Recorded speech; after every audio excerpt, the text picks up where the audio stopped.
Hello friends, आज की इस वीडियो में हम लोग जानकारी लेने वाले हैं ऐसे सभी लोग के बारे में जो लोग भी पहली बार फ़्लाइट से यात्रा करने वाले हैं।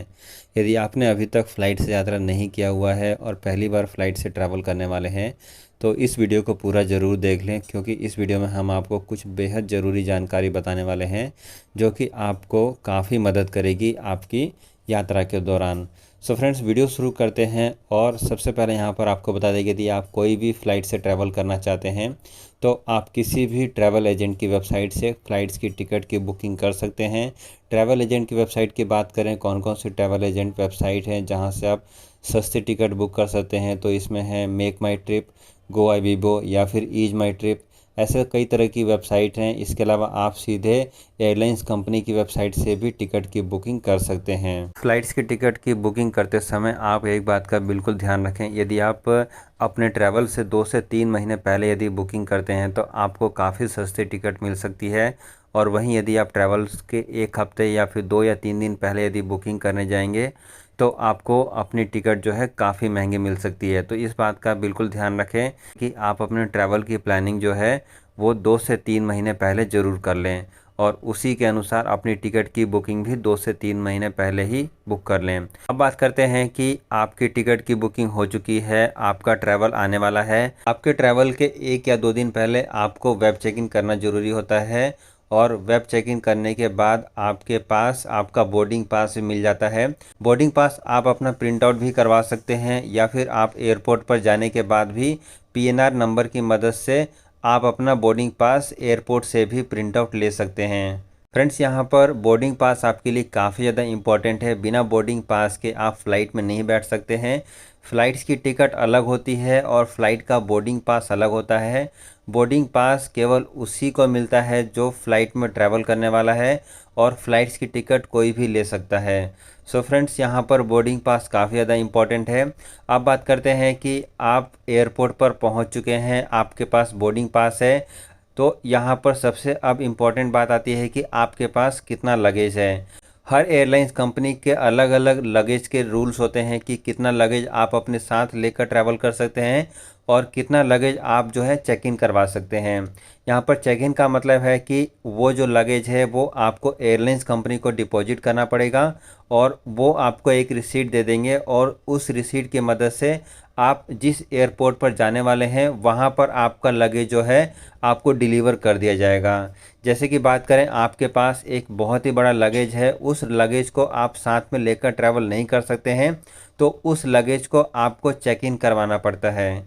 चेक इन कराने का काम भी आपको एयरपोर्ट पर ही करना पड़ेगा। उसके लिए चेक इन काउंटर बने होते हैं।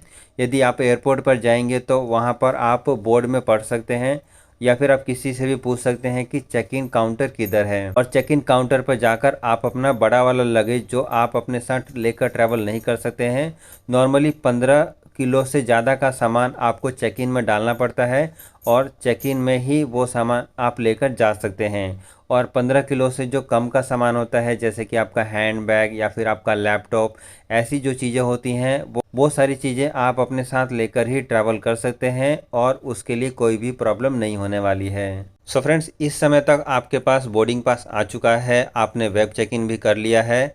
अब चलते हैं नेक्स्ट स्टेप पर, जो कि काफ़ी ज़्यादा इम्पॉर्टेंट स्टेप है, जहां पर आपका पूरी तरीके से आपका सिक्योरिटी चेक किया जाएगा।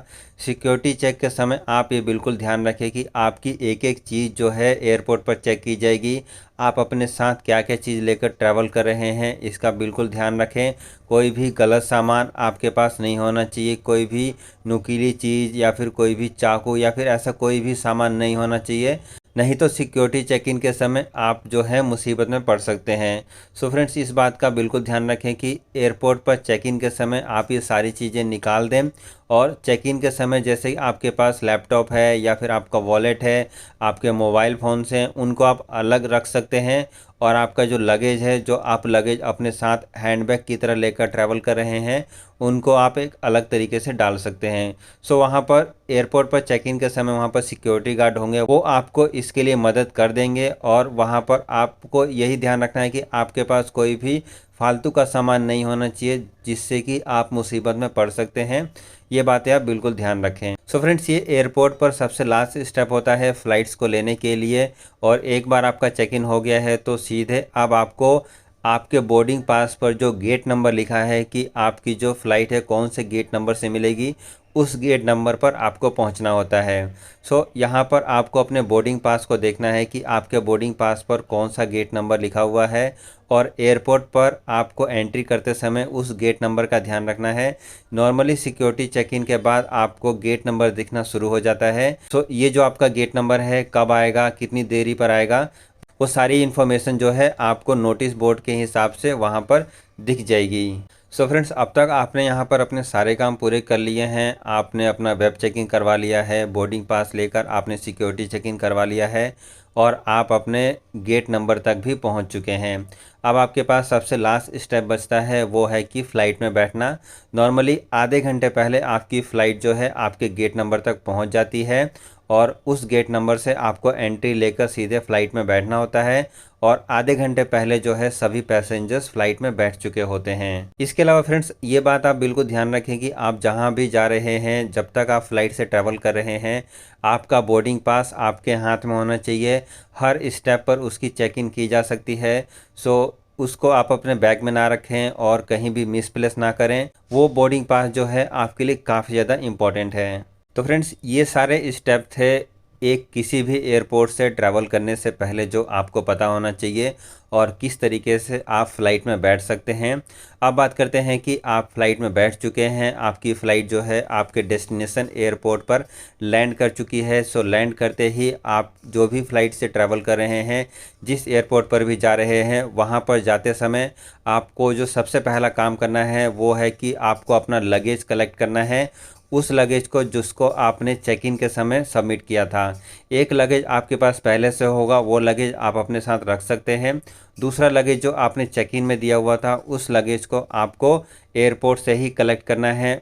आपका जो लगेज है वो लगेज आपका रोलिंग बेल्ट के ऊपर होगा। उसका एड्रेस कैसे लेना है, वो कहाँ पर होगा, इसके लिए आप एयरपोर्ट पर सिक्योरिटी गार्ड से मदद ले सकते हैं। नहीं तो नोटिस बोर्ड पर भी इसकी इन्फॉर्मेशन मिल जाएगी और वहाँ पर आपको फ़्लाइट नंबर से आपकी जानकारी मिल जाएगी कि ये जो फ़्लाइट है ये मुंबई से या फिर दिल्ली से जहाँ से भी आ रही है, उसका फ़्लाइट नंबर ये है और उसका लगेज जो है आपको यहाँ पर मिल जाएगा।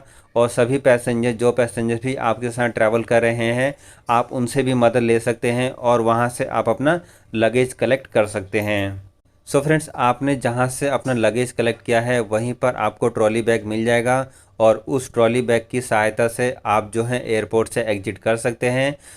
ये सारा का सारा प्रोसेस था, किस तरीके से आप फ़्लाइट से ट्रैवल कर सकते हैं, कौन कौन सी बातें आपको ध्यान रखनी है, वो सारी जानकारी हमने आपको इस वीडियो में बता दिया है। यदि आपको ये वीडियो अच्छी लगी है, काम की लगी है, तो इस वीडियो को ज़रूर लाइक करें। यदि आपको कोई इन्फॉर्मेशन अभी समझ में नहीं आया है तो वीडियो के नीचे कमेंट्स कर सकते हैं या फिर आप इस वीडियो को एक बार दोबारा भी देख सकते हैं शुरू से। आपको सारी चीज़ें जो हैं पूरी तरीके से समझ में आ जाएगी।